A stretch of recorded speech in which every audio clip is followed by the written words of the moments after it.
in today's video, basically I'm going to teach you how to prepare beans stew. So if you're planning to cook your beans on a stove and you don't know how to go about it, this is what you're going to learn from this video. But the first thing that we're going to do is to sort our beans, because sometimes you'll find in the beans there are some stones, like you're seeing here in this on my hand. You see there are some stones, and then you sometimes find that you'll get beans that are rotten also, or beans that are spoiled. So you have to sort your beans and make sure that it's clean. Yeah, now that we have sorted our beans, you can see all this is what I got from the beans, some stones, the rotten beans. So when you're done with that, what we are going to do next is to wash our beans and then put it on fire. We are going to wash our beans, put it in water, and then we're going to wash it.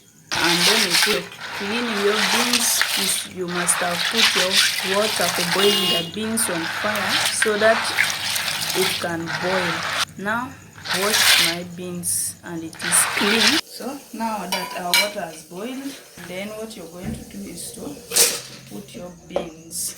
You might be wondering why I'm using a kettle for boiling my beans instead of a saucepan. For me, I prefer the kettle. It makes my beans to boil so fast, and it can help me not to consume a lot of charcoal. So since it will take lesser time to boil when you're using the kettle, that means charcoal that will be used will be less. So after that, what we are going to do is to leave our beans to cook. Then we shall continue when the beans is boiled. So as you can see, our beans are ready. What we are going to do is to now prepare. So this is our stove, our charcoal stove. For someone who was asking how can I cook my beans using a stove, so I don't know which kind of stove you might be meaning, but mine, I'm using a charcoal stove. So now we're going to add our oil, our cooking oil. So these are the ingredients that I'm going to use for preparing my beans stew.